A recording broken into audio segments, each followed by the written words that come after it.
The city never truly slept, it hummed, breathed, and whispered through circuits and steam. Neon veins pulsed along the cracked skin of buildings, reflecting in puddles that never dried. Ethan Cole moved through the lower sectors like a shadow, tool bag in hand, coat zipped to the throat, eyes wary. Maintenance crews like him kept the underlevels alive, patching broken conduits and silencing the growl of old machines that refused to die. Tonight, the air tasted metallic, sharp with ozone. Something in the static told him trouble was near. The sound came first, a high-pitched cry, followed by laughter that wasn't kind. He turned a corner into a half-lit corridor, where three young men in tattered jackets circled something small. At their feet were two creatures, barely knee-high, covered in scales that shimmered faintly under the light. Their wings, fragile and half-formed, twitched as one of the men kicked a small piece of metal toward them. Sparks flew. The creatures cowered. "Hey," Ethan said, voice steady but firm.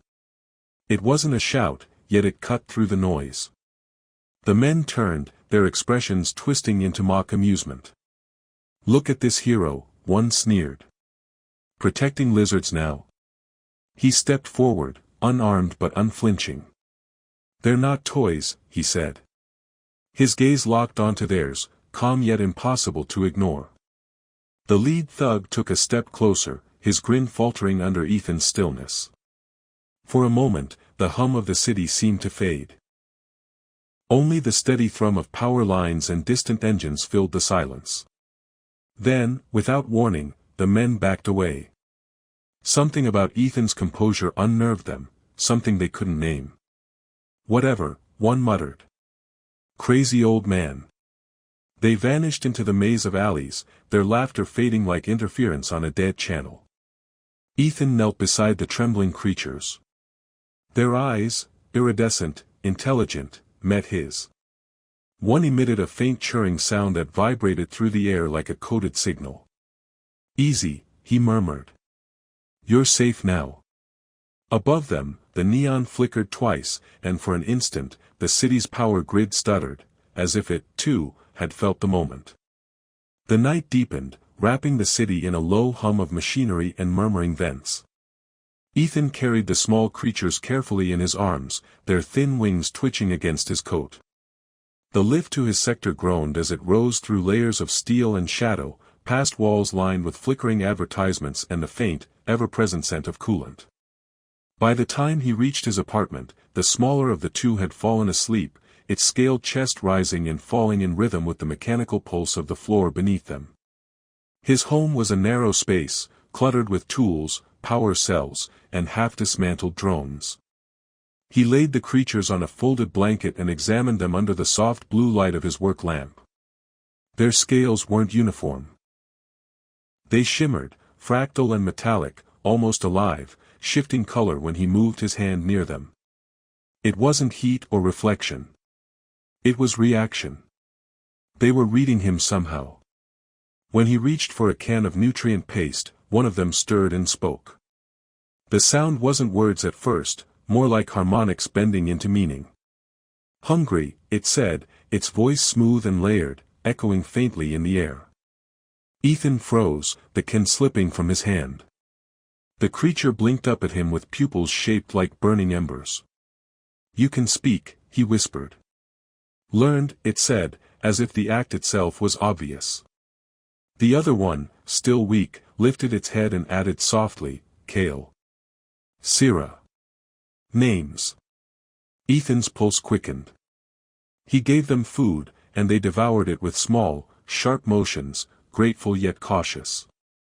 When they finished, they pressed close together and stared at the window where neon light spilled in, reflecting a distant skyline pulsing with drones.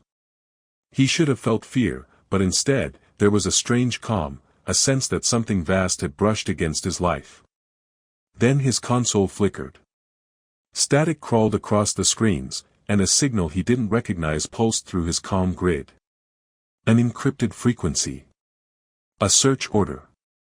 Someone was scanning the district for unregistered lifeforms. Ethan slowly turned toward the dragons. Their eyes glowed faintly now, like twin data nodes syncing to a hidden network. Outside, the city's sirens began to sing. By morning, the city's pulse had shifted. The usual rhythm of traffic and machinery carried a tension beneath it, an artificial unease that crawled through the static of public broadcasts. Ethan sat by the window, eyes scanning the skyline where patrol drones drifted like silent predators between towers. Their red optics swept the streets, mapping heat signatures and bioenergy traces. Someone had reported the missing dragonlings, and now the search had turned methodical. Sierra perched on the edge of his desk, wings folded tight. "They hunt," she said quietly, her voice clearer now, almost human in tone. Kale hid under the table, scales dimmed to a shadowy hue that blended with the metal flooring. Ethan had sealed the windows and jammed the sensors in his building with an old electromagnetic scrambler, a device banned years ago. It hummed softly, creating a bubble of interference around them. "You said you came from above," Ethan murmured. "From the upper levels?" Sierra's gaze flickered. "Not just above. From the spire." She paused, as if gauging whether he could understand. "Mother rules there." The words carried weight, ancient and proud. Ethan leaned back, trying to piece it together. The spire wasn't just architecture, it was the command heart of the city, an unapproachable fortress governed by the mysterious regent. A rumor given form. If these hatchlings were her offspring, then hiding them wasn't only illegal, it was suicidal. He moved to his terminal, accessing a secure maintenance channel. The feeds were encrypted, but within the static he caught fragments, reports of biogenic anomalies, energy surges, winged juveniles. The search radius was narrowing. Kale crept toward him and placed a tiny clawed hand on his wrist. "They feel us," he said, voice trembling. "Through the grid." Ethan stared at the wiring in his walls, realizing too late that the city itself was a sensor, alive with surveillance nodes. "Then we move," he whispered. He gathered tools, cloaks, and a portable jammer. The lights flickered once, twice, then died completely. Outside, something vast passed overhead, its engines deep and resonant. The hunt had reached his door. The blackout spread across the district like a living shadow, swallowing neon and silencing the ever-present hum of energy. Ethan grabbed his pack and motioned for the dragonlings to follow. Sierra leapt onto his shoulder, wings trembling, while Kale darted to his side, eyes glowing faintly in the dark. They slipped into the corridor just as the reinforced glass behind them shattered, silent, surgical. A pulse weapon. The wall bore a perfect circular burn where the blast had struck. Ethan didn't look back. He sprinted through the maintenance shafts, guided by memory and instinct. Emergency lights flickered to life in pulses of red, outlining a maze of pipes and conduits that led toward the outer levels. The air was heavy with the scent of ozone. "They're close," Sierra whispered, her voice resonating like a low frequency within his skull. She wasn't just speaking, she was transmitting. Behind them, metallic footsteps echoed. City enforcers, synthetic hybrids built for pursuit, moved with unnerving precision. Ethan tossed an electromagnetic charge behind him. It detonated in a blue flare, warping sensors and bending sound. The noise of pursuit vanished for a few precious seconds. He pushed through a sealed hatch and descended a service ladder into the undergrid, where the city's veins pulsed with raw power. Kale's claws scraped lightly against the steel as they climbed down. "We can't hide long," Ethan said between breaths. "Where's your mother now?" Sierra hesitated, her pupils narrowing to golden slits. "She knows," she said simply. "She comes." A tremor rolled through the air then, deep and resonant, like thunder under metal. Ethan froze. The ceiling above them glowed, lines of light spreading outward as if the very structure of the city was awakening. In the next instant, the air rippled. A ship, silent and immense, descended through the smog above the skyline, a vessel of living alloy, its surface shifting with draconic patterns that glowed crimson. As they reached the outer doors, Ethan looked up into the sky through fractured glass. For the first time, he saw her, a silhouette vast enough to blot out the stars, her wings unfurling like luminous storms. The mother had arrived. Wind tore through the steel corridors as the outer gates split open, their locks melting under invisible heat. Ethan shielded his eyes against the burst of light that followed, a blinding golden radiance that rippled through the undergrid like liquid fire. The temperature rose, and the air itself seemed to hum with ancient resonance. Through the distortion stepped a figure both impossible and magnificent.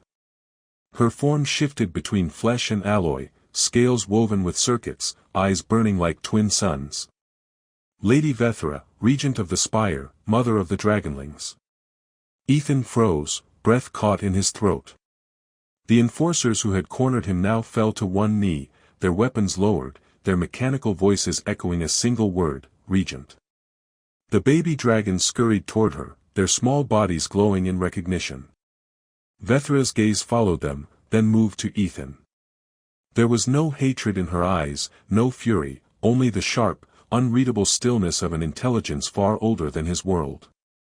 You hid them, she said, her voice resonant, layered like multiple tones speaking as one. A human, protecting what he cannot comprehend. Ethan stood his ground. They were children, he said quietly. And they were being hurt. The silence that followed stretched long and heavy. Energy rippled around her as though reality itself adjusted to her mood. Then, slowly, she lowered her head, wings folding behind her like folding solar arrays. No one defies cruelty without cost, she said. Yet you did so with no knowledge of who they were. The enforcers awaited her command, tense and motionless. Instead, she turned to them. Stand down. The words were a command to the city itself. Every nearby drone froze in midair.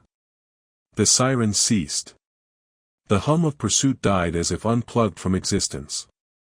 She approached Ethan, the ground trembling faintly with her steps. Humans, she murmured, build walls of fear, yet you crossed one. Her gaze softened. You will not be punished. You will be remembered. In that moment, beneath the glow of the spire's radiant storm, Ethan realized the truth. His defiance had changed more than the fate of two small dragons. It had changed the pulse of the entire city. The city's dawn came without sun, only a soft bloom of light filtering through clouds of metal and steam.